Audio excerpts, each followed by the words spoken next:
Solo may know far more about the outside world than he has ever admitted. And with episode 8 bringing him back into the story, that possibility suddenly matters a lot more. Because after everything we've learned this season, the biggest question surrounding Solo may have nothing to do with Silo 17. It may be about what Solo saw before Juliette ever met him. Think about where Solo came from. When Juliette entered Silo 17, she found a man who had spent years hiding inside the vault. He knew the history of the rebellion. He knew what happened to the people who left. He knew there were children still alive. And yet, whenever Juliette asked him questions about the past, Solo gave her pieces of information rather than the whole story. That has always been strange. At first, it was easy to explain. Solo was traumatized. He had been isolated for years. He was protecting himself. He also had reasons to distrust Juliette. But Season 3 has changed the context around him. We now know that the danger outside is far more complicated than simply the air is poisonous. Juliette survived her journey because of the good tape. Other people who went outside did not have that protection for long. Then Lukas and Kennedy stepped outside in the latest episode, and almost immediately something detected them. They heard the buzzing. Then came the attack. The algorithm told Camille that they had been neutralized, yet Kennedy eventually reached Silo 17 and made contact by radio. Lucas's fate was left unresolved. That sequence creates a huge problem for our understanding of the outside, because Juliette walked across the surface alone and made it to Silo 17. Lukas and Kennedy left Silo 18 wearing protective suits, and they were attacked almost immediately. Why? There are several possible answers. Maybe the attack was connected to the equipment they were carrying. Maybe the system detected their movements. Maybe the radio transmission mattered. Fans have already noticed that Juliette's helmet was receiving information while Lukas and Kennedy were actively transmitting on the radio, which makes the radio theory especially interesting. But there is another possibility. Someone in Silo 17 already understood the danger, and that brings us back to Solo. The show has spent a long time making Solo look like a strange survivor who knows some things and is completely clueless about others. But that balance may be deliberate, because Solo has something almost nobody else has. He experienced the collapse of Silo 17 from inside. He saw what happened when people tried to escape. He survived while almost everyone around him died. And he had years to think about why. That makes his knowledge of the outside unusually valuable. Remember the way Solo talked about the world beyond the silo. He never treated Juliette's journey outside like some abstract mystery. He knew the people of Silo 17 had tried to leave. He knew what happened when they did. He understood that getting outside did not mean freedom. That distinction matters. For most people in Silo 18, outside was a question. For Solo, it was history. And now Season 3 is showing us that the history of Silo 17 may contain information that could save everyone in Silo 18. Juliette needs the safeguard blueprint. She needs to understand how the system can kill an entire silo. And Lukas and Kennedy were sent to Silo 17 because the people there may have information that Silo 18 no longer has. That means Solo isn't returning randomly. His location is the point. If Silo 17 contains the information Juliette needs, Solo may be sitting on another piece of that puzzle, possibly the biggest one. Because what happened to Silo 17's people outside could tell us what the safeguard was really designed to protect against. We've spent 2 seasons assuming the central mystery was why the silos were built. Season 3 has started answering that. There were plans for the silos long before the people living inside them understood what they were part of. Daniel and Helen are now seeing the project take shape in the past, while Juliette is fighting the consequences of that project in the present. And the timing of Solo's return is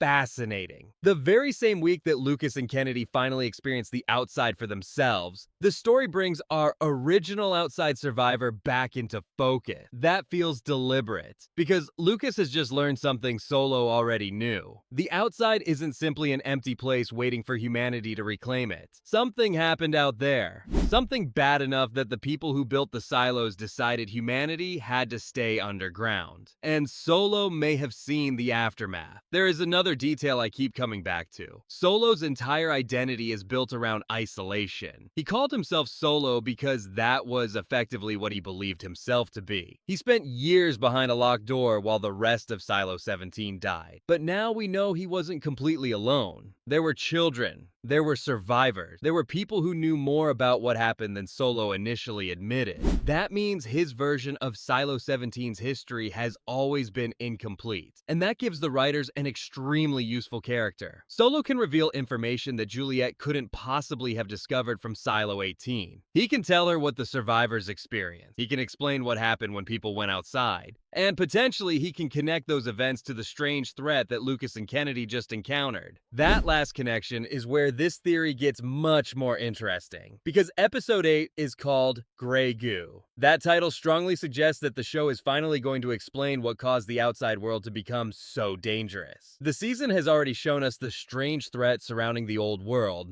and the title points directly toward the idea that the destruction may have involved self-replicating technology. We should be careful here. The episode has not aired yet, so we don't know exactly what Grey Goo means in the show's mythology. But the timing matters. The episode arrives immediately after Lukas and Kennedy encounter something outside that appears capable of tracking and attacking them, and Solo is back in the story. If Solo has knowledge of the original disaster, he may be the character who helps connect those two mysteries. That would explain why the show spent so much time establishing his strange relationship with Silo 17. He wasn't simply there to give Juliette someone to talk to. He may be a witness, and witnesses are extremely dangerous in a story built around controlled information. There's one major problem with the theory, though. If Solo knows what happened outside, why didn't he tell Juliette? That question is actually what makes me think there may be more to his story. Solo has lied before. We've already seen that he wasn't completely honest about his identity and his past. He also withheld information because he was afraid of what Juliette might do. So his silence doesn't necessarily mean he doesn't know. It may mean he knows something he doesn't want to say. And there is a very specific reason he might keep quiet. Imagine surviving an event that killed almost everyone you knew, then spending years believing that you were responsible for what happened. You wouldn't necessarily tell a stranger everything the moment they arrived, especially if that stranger was determined to leave again. Solo may have believed that Juliette would repeat the same mistake. She would learn about the outside. She would go back to Silo 18, and she would convince everyone else to follow. That fear would make his behavior look very different. Some of his strange warnings could have been based on experience rather than paranoia. And if that's true, then Solo may understand something Juliette still doesn't. The people inside the silos are protected by more than concrete. They're protected by ignorance. That sounds extreme, but look at what the show has been revealing. The inhabitants don't know why the silos exist. They don't know how many there are. They don't know the real history of the world. They don't know what the safeguard actually is. They don't even know whether the rules governing their lives were created to protect them from the outside or to control them inside. Now the present-day characters are finally moving beyond Silo 18, and every answer creates another danger. That's exactly where Solo becomes important. He has already crossed the line between the two worlds. He knows the silo. He knows the surface. And unlike Juliette, he experienced the consequences of the Silo 17 rebellion before anyone from Silo 18 came looking for him. There may even be another clue in the way Solo has been connected to the children. Those kids aren't simply survivors. They represent the future of Silo 17. They grew up after the collapse and have a completely different relationship with the silo than the adults who started the rebellion. If Solo has been protecting them, then he has been protecting a living record of what happened. That makes his return even more important, because Juliette is now trying to save Silo 18, while the survivors of Silo 17 have already lived through the kind of disaster she is trying to prevent. And there is one possibility I really want to watch for in episode 8. If Lukas reaches Solo, the first thing I expect them to talk about is the attack outside. Lukas has just experienced something he can't explain. Solo may already know what it was. If he recognizes the sound, the behavior, or the technology involved, that would completely change his role in the story. He wouldn't just be the strange man who survived Silo 17. He would be one of the few people alive who can compare the old disaster with what is happening now. And that could finally explain one of the biggest contradictions in the show. Why was Juliette able to walk across the surface? Why were Lukas and Kennedy attacked so quickly? Why did the people of Silo 17 survive for a period after leaving before eventually dying? And why does the outside threat seem to behave differently depending on what people are doing? Those questions may all have one answer. We just don't know it yet. The radio could be part of it.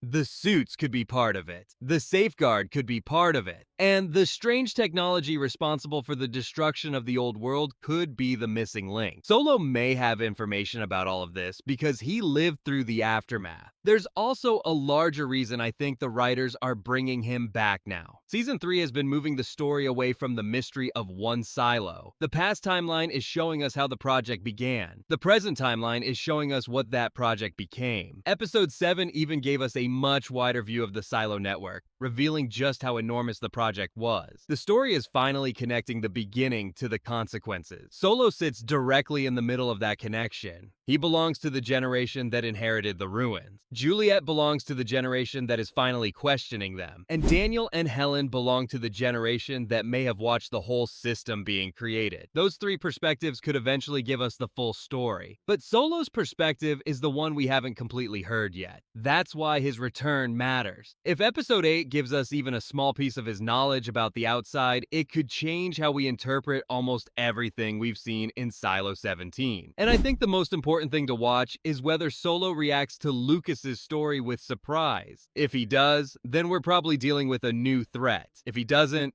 that's much more interesting. Because then, Solo already knew. He knew the outside could detect people. He knew what happened to the people who tried to escape. He may even know why. And suddenly the name Solo takes on another meaning. He wasn't simply alone because everyone else died. He may have survived because he learned something they didn't. The question is what? Episode 8 is perfectly positioned to answer part of that, especially with the story now moving directly toward the origin of the disaster outside. So when Solo returns, I don't think we should only be asking whether he survived. We should be watching what he already knows, because Juliette may be trying to discover what happened to the world. Lucas may have just seen a piece of it. And Solo could be the one person who has been carrying that answer since Silo 17 fell. If that's true, his biggest secret has never been his name. It's what he saw when everyone else went outside.